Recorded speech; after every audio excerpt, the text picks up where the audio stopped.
Good morning students. चलिए, हमने start किया हुआ था डेलीगेशन ऑफ अथॉरिटी। आज हम उसी को कंटिन्यू करते हैं। ठीक है, डेलीगेशन ऑफ अथॉरिटी के मैंने आपको 3 एलिमेंट्स बताए थे, ध्यान है?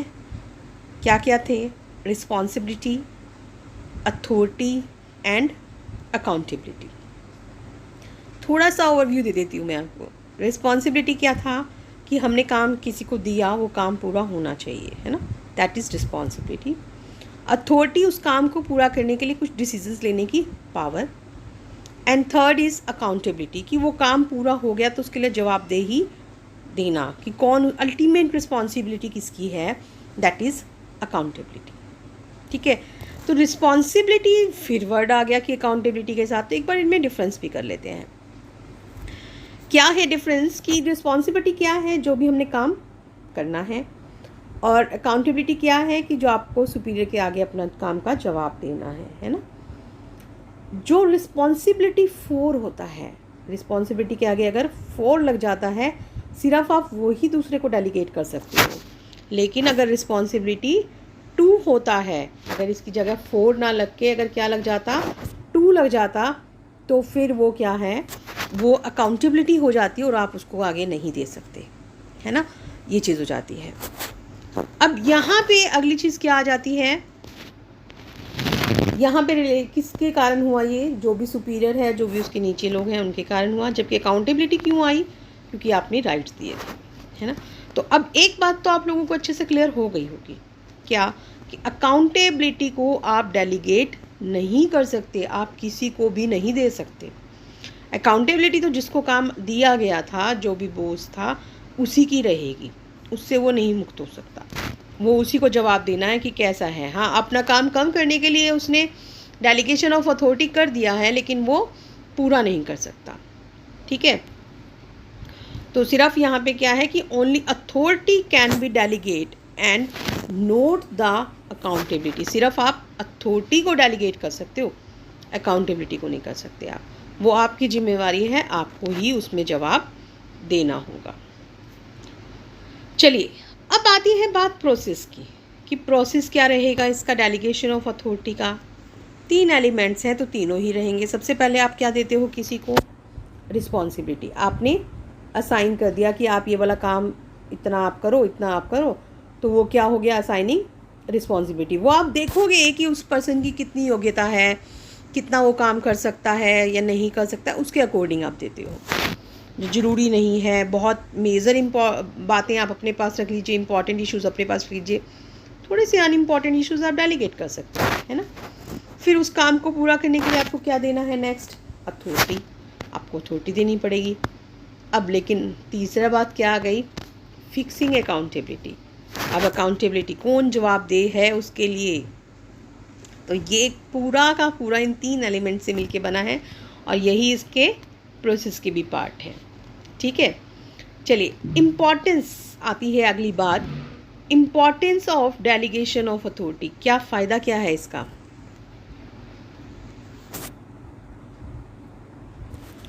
क्यों करते हैं डेलीगेशन ऑफ अथॉरिटी? सबसे पहली बात, क्योंकि काम सब में बट गया, अच्छे से हो जाएगा। तो जब काम अच्छे से होगा तो मैनेजमेंट उसका क्या हो गया? इफ़ेक्टिव हो गया। आप अपनी कंपनी के ऑब्जेक्टिव्स अच्छे से पूरा कर सकते हो, आप इम्पॉर्टेंट इश्यूज़ को ध्यान में रख सकते हो, है ना? डिसीजन पावर अच्छी हो जाती है। लेकिन खाली मैनेजमेंट का नहीं फ़ायदा होता, इससे एम्प्लॉय का भी फ़ायदा होता है। एम्प्लॉय का कब होगा? जब उसके पास डिसीज़न लेने की पावर है, वो अपनी मर्ज़ी से कुछ डिसीजंस ले सकते हैं। तो धीरे धीरे वो रिस्पॉन्सिबल हो जाते हैं, उन्हें और अच्छे से आ जाता है। जब हम एक काम को कर लेते हैं, फिर बार बार करते हैं, तो हमें कॉन्फिडेंस आता है ना, अपने आप डिसीज़न हम लेते हैं। तो ऐसे ही एम्प्लॉय डेवलपमेंट का भी होता है। तीसरी क्या चीज़ आ जाती है? Motivation of employees. इससे लोग मोटिवेट भी होते हैं, वो कहते हैं हम पहल करें, हम अच्छा काम कर सकते हैं, हम अच्छा काम कर सकते हैं, तो काम भी अच्छे से हो जाता है और वो लोग आगे भी आते हैं काम करने के लिए, है ना? अगला इसका क्या फ़ायदा है? Facilitation of growth. इससे ग्रोथ भी बढ़ेगी, एक पर्सन की नहीं, खाली एम्प्लॉय नहीं बढ़ा, इससे पूरा डिपार्टमेंट, क्या पूरी एक किस्म से हम कह सकते हैं कि पूरा ऑर्गेनाइजेशन जो है ना, उसी का डेवलपमेंट हमारा हो जाता है। अब जब अच्छे लोग होंगे, अच्छा काम हो रहा है, तो उससे हम जो भी जैसे एक्सपेंशन कर सकते हैं, बिज़नेस को बढ़ा सकते हैं। अपना 1000 यूनिट बना रहे थे, अब 2000 बना सकते हैं। अलग अलग जगह पे अपनी ब्रांचेस खोल सकते हैं, है ना। मॉडर्नाइजेशन में फ़ायदा हो जाता है, नई नई टेक्निक्स को हम अडॉप्ट कर सकते हैं। डाइवर्सिफिकेशन हो सकता है। डाइवर्सिफिकेशन क्या होता है, पहले आप एक प्रोडक्ट बना रहे थे, अब 2-3 प्रोडक्ट बना सकते हो, है ना। जैसे मैंने कल के एग्जाम्पल में भी दिया था आपको, कार बना रहे हो, स्कूटर बना रहे हो, बाइक बना रहे हो, तो आप एक साथ कई सारे प्रोडक्ट बना सकते हो, तो उससे ग्रोथ हो जाएगी। फिर यहाँ पे इसका वो क्या है, बेसिस ऑफ मैनेजमेंट हरारे। अब यहाँ पे लेकिन अच्छा कब चलेगा, जब उनके बीच में बॉस और सबॉर्डिनेट का संबंध होगा, जब वो दोनों एक दूसरे के उसमें आएंगे, संपर्क में आएंगे, एक दूसरे को समझेंगे, तभी तो काम होगा ना ये, ठीक है। और इससे कोऑर्डिनेशन भी आपका क्या बना रहेगा, अच्छा बना रहेगा। तो ये तो थी हमारी बात किसकी, डेलीगेशन ऑफ अथॉरिटी की। अब अगली बात कौन सी आती है भाई, डिसेंट्रलाइजेशन। डिसेंट्रलाइजेशन क्या चीज़ है, डिसेंट्रलाइजेशन भी ऑलमोस्ट पूरा नहीं, डेलीगेशन ऑफ अथॉरिटी जैसा है। बच्चों को बहुत कन्फ्यूज़न हो जाता है, डेलीगेशन ऑफ अथॉरिटी क्या है, डिसेंट्रलाइजेशन क्या है। तो यहाँ पे अब हम इसको समझते हैं, फिर आपको अच्छे से क्लियर हो जाएगा। माइनर सा डिफरेंस है, कोई ज़्यादा डिफरेंस नहीं है इसमें। अब देखो, डेलीगेशन ऑफ अथॉरिटी हमारा क्या था, डेलीगेशन ऑफ अथॉरिटी था हमारा किसी को काम दे देना, है ना। लेकिन डिसेंट्रलाइजेशन अब क्या है, इसमें भी हमने क्या करना है, काम देना है। तो भाई फ़र्क क्या हुआ, चलिए फ़र्क करते हैं हम इसको एक एग्जाम्पल की सहायता से। जैसे मैंने आपको बताया था, ए एक बॉस है, उसके नीचे अलग अलग डिपार्टमेंट हैं, एक बी ने संभाल रखा है, एक सी ने संभाल रखा है, ठीक है। यहाँ पे बी के पास काम कर रहे हैं एक्स वाई जेड, ये 3 लोग इसके नीचे काम कर रहे हैं, है ना। यहाँ सी के पास भी कितने लोग काम कर रहे हैं, एल एम और एन, यहाँ भी 3 लोग काम कर रहे हैं, है ना। अब क्या था कि जो ए ने काम दिया बी को, ठीक है, ए ने बी को काम दिया है, यहाँ पे मैं रंग चेंज कर लेती हूँ इसका कलर ताकि आपको अच्छे से बताए। अब ए ने काम दिया बी को, बी ने आगे दे दिया एक्स को। ये हमारा क्या था, डेलीगेशन ऑफ अथॉरिटी, कि किसी को कोई काम दिया, पर्टिकुलर एक जगह पे आपने उसको दूसरे को सौंप दिया, that is delegation of authority. Decentralisation क्या है कि अब वही चीज़ जो राइट्स देने की बात है, जो रिस्पॉन्सिबिलिटी देने की बात है, वो एक डिपार्टमेंट में ना होके बल्कि सारे डिपार्टमेंट्स में अप्लाई हो रही है।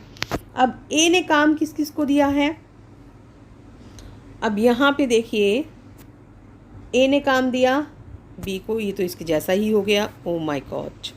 चलिए कोई बात नहीं, हम दोबारा से इस चीज़ को करते हैं। देखिए, ए सुपीरियर है, बी और सी इसके नीचे हैं, ठीक है। अब ए क्या कहता है बी को, अब ए बी को कहता है कि तुम अपने नीचे लोग अपॉइंट कर लो, ठीक है। अब बी ने क्या किया, एक्स को रखा, वाई को रखा, जेड को रखा, है ना। उसने अपने नीचे काम दे दिया। ये क्या था हमारा, डेलीगेशन ऑफ अथॉरिटी, एक जने को किया। अब इसी में दूसरा क्या आ जाएगा, अब ए क्या कह रहा है, बी को भी कह रहा है, सी को भी कह रहा है। बी ने भी ये 3 लगा लिए, सी ने भी 3 लगा लिए, एल एम एंड एन, है ना। मतलब पूरे के पूरे ऑर्गेनाइजेशन पे एक जैसी बात फॉलो हो रही है, वो हमारा क्या होता है, डिसेंट्रलाइजेशन होता है। क्लियर हो गया बेटा आपको, ठीक है। तो डेलीगेशन ऑफ अथॉरिटी एक पार्ट में होगा ऑर्गेनाइजेशन के, जबकि डिसेंट्रलाइजेशन पूरी ऑर्गेनाइजेशन में होगा। इसको यहाँ पे भी वो एक एग्जांपल से बता रहा है कि अगर कोई प्रोडक्शन डिपार्टमेंट है, वहाँ पे वो क्या कहता है कि आप अपने नीचे वर्कर्स को अपॉइंट कर लीजिए, इतनी तक की सैलरी देनी है, that is delegation of authority. लेकिन वो सभी डिपार्टमेंट्स को कह सकता है कि आप सभी अपने अपने मर्जी से सॉरी अपने नीचे वाले लोगों को अपॉइंट कर लीजिए, तो वो क्या है, हमारा डिसेंट्रलाइजेशन है, ठीक है। तो हम यहाँ पे क्या कह सकते हैं, अब एक हेनरी फ्योल की डेफिनेशन और कर लेते हैं हम इसमें। अब हेनरी फ्योल क्या कहते हैं कि जो भी step, everything that goes to increase the importance of the subordinates, जो भी स्टेप सबॉर्डिनेट्स को बढ़ा रहा है, उनकी इम्पॉर्टेंस बढ़ा रहा है, वो हमारा क्या है वो डिसेंट्रलाइजेशन। ठीक है, क्योंकि हम उसमें लोगों को काम दे रहे हैं, लेकिन जो हर एक को रिड्यूस कर रहा है उनकी, तो वो हमारा क्या होता है, सेंट्रलाइजेशन होता है। तो अगर हम इसकी फीचर्स की बात करें तो हम ये कह सकते हैं ना कि डेलीगेशन ऑफ अथॉरिटी का ये एक बहुत बड़ा स्कोप है। ये सबऑर्डिनेट्स की इम्पोर्टेंस को बढ़ाता है, पूरे के पूरे ऑर्गेनाइजेशन में अप्लाई होगा ये। ठीक है, इससे टॉप लेवल की जो मैनेजमेंट है उनके भी वर्कलोड कम हो जाएगा हमारा, और जो भी इसमें डिसीजंस वर्कर्स लेते हैं तो वो अप्लाई भी होते हैं। और एक मेन चीज़ और, डेलीगेशन ऑफ अथॉरिटी में ना अकाउंटेबिलिटी ट्रांसफ़र नहीं होती थी, लेकिन यहाँ अकाउंटेबिलिटी ट्रांसफ़र होती है। ये सबसे इम्पॉर्टेंट पॉइंट है। वहाँ अकाउंटेबिलिटी ट्रांसफ़र नहीं होती, लेकिन यहाँ पे हो जाती है। जवाबदेही भी किसकी है, नीचे की, जिसको काम सौंपा गया है। ठीक है। अब बात आती है इम्पोर्टेंस की। तो जब हम इसकी इम्पोर्टेंस की बात करते हैं ना, तो हम ये कहते हैं कि यहाँ पे हमें क्वेश्चन ये नहीं देखना कि डिसेंट्रलाइजेशन करना है नहीं करना है, हमें देखना है कि कितनी हद तक करना है, किस डिग्री तक करना है, हमें ये चीज़ देखनी है। तो वैसे से ही हैं इसके भी पॉइंट्स। क्या है पहला, डेवलप्स इनिशिएटिव अमंग सबऑर्डिनेट्स। अब यहाँ पे आप सबऑर्डिनेट्स में जो अलग से हैं वो पहल क्षमता का विकास कर सकते हो, लोग अपने आप आगे आएंगे जब आप उन्हें दोगे तो, राइट्स है ना। इससे develop managerial talent for future के लिए भी मैनेजरियल टैलेंट आएगा, उनकी और नॉलेज बढ़ेगी और जिम्मेदारी लेनी आएगी। डिसीजंस भी जल्दी हो जाते हैं, क्योंकि एक तो एक ले और एक 4 जने लें अलग अलग लेवल पे, है ना। डिसीजन भी जल्दी हो गया, और अगला फ़ायदा उसमें फिर क्या हो जाता है कि टॉप मैनेजमेंट को रिलीफ भी मिल जाता है, वर्कलोड उनका काफ़ी कम हो जाता है। और जैसा उसमें होता था ना, ग्रोथ हो जाती थी, तो यहाँ पे भी ग्रोथ अच्छी हो जाती है, पूरे ऑर्गेनाइजेशन की ग्रोथ होती है, और कंट्रोल भी आप यहाँ पे बेटर कर सकते हैं। तो चलिए, इस चैप्टर का लास्ट टॉपिक हमारा है delegation of authority and decentralisation. अब तक तो काफ़ी हद तक तो वैसे आपको पता चल ही गया होगा क्या है ये अब डेलीगेशन ऑफ अथॉरिटी क्या है। ये सारी की सारी ऑर्गेनाइजेशन में ज़रूरी होता है, इसके बिना काम ही नहीं चल सकता। लेकिन डिसेंट्रलाइजेशन हो ना हो एक होता है, पूरी ऑर्गेनाइजेशन में होना ज़रूरी नहीं होता, एक जगह तो होगा ही होगा। डेलीगेशन ऑफ अथॉरिटी में आपको काम करने की अपनी आज़ादी इतनी नहीं है, कम है ना, लेकिन डिसेंट्रलाइजेशन में बहुत ज़्यादा मिल जाती है आपको। और होता कैसे है ये होता है काम को बांटने के कारण, जबकि यहाँ पे टॉप लेवल मैनेजमेंट बना देता है, एक पॉलिसी बना देता है कि जैसे भी हमने ऊपर किया था ना कि भाई आप अपने नीचे वाले लोगों को अपॉइंट करिए, तो अभी तो टॉप लेवल की है और हर एक का तो नहीं है, लेकिन वहाँ पे क्या है, काम ज़्यादा था तो आपने काम बांट दिया। इसका एक लिमिटेड एरिया है, लेकिन इसका एरिया ज़्यादा है। यहाँ पे इसका उद्देश्य क्या है, एक अधिकारी के कार्यभार को कम करता है, ये एक पर्सन की सिर्फ, लेकिन ये पूरे ऑर्गेनाइजेशन में होता है। एक डिफरेंस आप और भी दे सकते हो, इसमें अकाउंटेबिलिटी ट्रांसफ़र नहीं होती, लेकिन इसमें अकाउंटेबिलिटी भी ट्रांसफ़र हो जाती है। ज़रूरी नहीं होता कि आपको कभी बुक से ही लेना है, आपको मैटर भी वही लेना है, आपको उतने ही पॉइंट्स देने हैं जैसा इसमें दे रखा है ना, बिल्कुल ज़रूरी नहीं है। आप अपनी लैंग्वेज में उसको लिखिए, लेकिन मीनिंग चेंज नहीं होना चाहिए, और जो आपको लगता है आप वो करिए, आपके पेपर में मार्क्स भी नहीं कट होंगे। ठीक है, तो आज के लिए इतना ही, बाय बाय।